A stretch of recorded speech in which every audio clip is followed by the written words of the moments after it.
Pessoal, venho humildemente aqui pedir a vocês que fortalecem o canal, deixando seu like, se inscrevendo, para estar ajudando a gente aí a crescer mais e mais.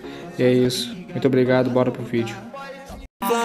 Ai, calma. Antes da Série A, antes de Flamengo e Internacional, vamos de ABC 0, Flamengo 1, Copa do Brasil. E não é que o Flamengo reclamou da arbitragem com razão? Oxi, sério? Flamengo! A vantagem do primeiro jogo era grande e o Flamengo passou sem sustos pelo ABC em Natal.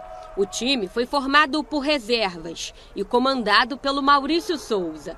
Os donos da casa tinham que marcar pelo menos 6 gols para levar a decisão para os pênaltis. Na etapa inicial, o time sequer assustou o rubro-negro. Vitinho ganhou a abraçadeira de capitão e criou a primeira chance.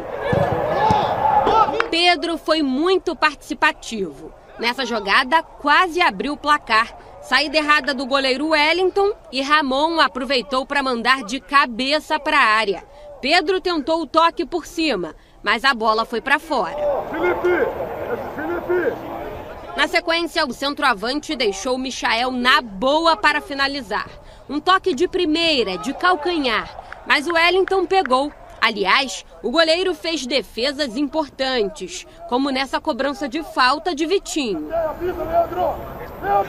No lance seguinte, mais uma falta. Vitinho mandou no segundo pau. Léo Pereira disputou com Alisson Cassiano e pediu pênalti pelo puxão na camisa. O árbitro não deu. Depois, o capitão recebeu bom passe de Thiago Maia e chutou para o gol.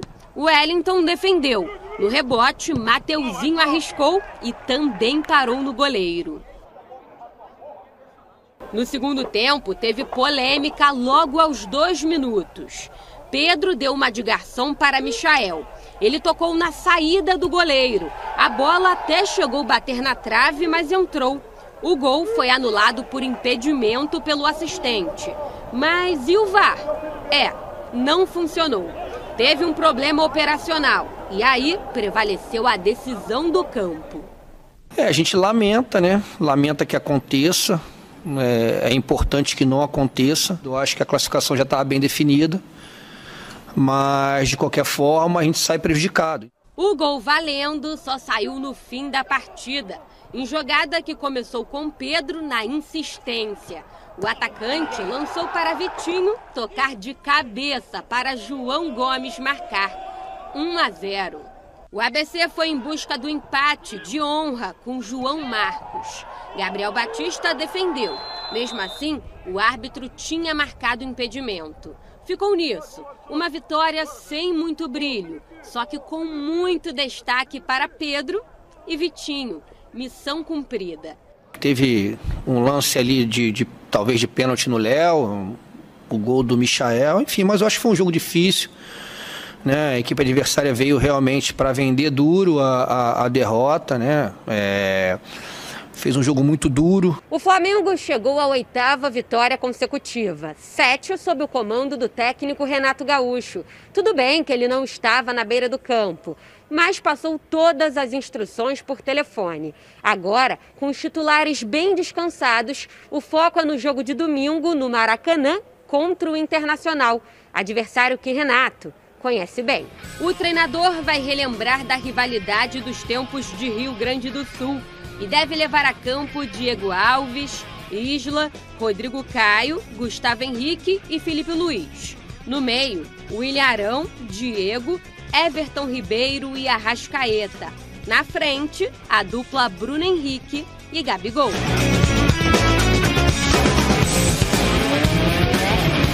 Já o adversário das quartas da Copa do Brasil será definido hoje à tarde por sorteio, na sede da CBF. Agora sim, Denilson, tudo definido. Se fosse um jogo importante, se valesse. Não, porque tudo definiu no 6-0, já estava resolvido. Sim.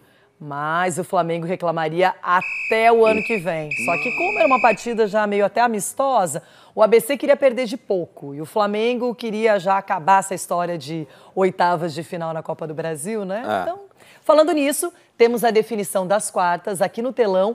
São 2 paulistas, 2 cariocas também para a gente mostrar. Aqui de São Paulo, Santos e São Paulo seguem na disputa. O Fluminense e o Flamengo do Rio de Janeiro. Aí temos Grêmio, Fortaleza, Atlético Mineiro e Atlético Paranaense. Nível bem bacana da Copa do Brasil. Efetivamente, Denilson, com exceção do Grêmio, que está muito mal no Campeonato Brasileiro, e do São Paulo, mas que está bem na Libertadores, não é? A gente só vê time de Série A, só Série A, não temos nenhuma outra divisão, e equipes bem competitivas. Que loucura, né? Você falou ali, quem olha assim, os classificados para as quartas de final, e você imaginar que São Paulo e Grêmio vivendo a situação extremamente constrangedora no Campeonato Brasileiro, a gente não citaria, por exemplo, o Fortaleza, né? Porque o Fortaleza está jogando bom futebol, para quem não tem acompanhado. Não é surpresa estar na colocação que está no Campeonato Brasileiro, pelo futebol que vem jogando, e não seria surpresa avançar. Óbvio que se você pegar todos esses que estão classificados e acompanhando os últimos jogos, o favorito é o Flamengo, porque vem numa batida extremamente positiva, né? Jogando bem, taticamente, tecnicamente, marcando muitos gols. Então, nesse desenho que a gente está mostrando agora dos times classificados, o grande favorito é o Flamengo. Tá, mas tem que lembrar uma coisa que eu acho que é o grande detalhe da Copa do Brasil, é que nós teremos os próximos confrontos também por sorteio. Isso. Então, de repente, por exemplo, mas o Galo tá jogando muito, o Flamengo também. Daqui a pouco no sorteio dá Flamengo e Galo, um exemplo, não é? Então vai depender muito desse sorteio também, se vai favorecer alguém. Acho difícil alguém ser favorecido porque o nível agora é bem parecido, mas concordo. Nesse momento, o time que destoa, infelizmente... Infelizmente, como torcedora, momentaneamente, e ficaram, é o Flamengo. E descansaram, né? Não viajaram, descansaram. Pois é, aí que tá. Ontem, vendo o ABC, eu pensei, perdeu só de 1-0, não é? Tá tranquilo. Aí lembrei que era time reserva. Aí lembrei que os caras ficaram a semana inteira no Rio de Janeiro, inclusive o Renato Gaúcho, treinando, descansando, se reabilitando. Tudo isso pensando no Internacional. Aí eu lembrei que no final de semana contra o Corinthians, o Gabigol não fez nenhum gol. Nenhum. A hora vai chegar. Guardou a munição, Denilson. Vamos fazer o seguinte, vamos mostrar a preparação do Inter para esse jogo quase impossível diante do Flamengo. Que desespero chamando Vamos, Mengão! Na tela, então, os números de João Gomes e Vitinho, que se destacaram contra o ABC. Minutos em campo, então, os dois jogaram praticamente a partida inteira. Finalizações para o João Gomes, 2. E aí, finalizações certas, né? 1 para o João Gomes. Claro, Vitinho, 3 finalizações, 3 certas, 2 chances criadas e 3 duelos vencidos. O João Gomes, então, a finalização certa, 1, né? Fez o gol da partida, chances criadas, 2 e 13 duelos vencidos. A gente...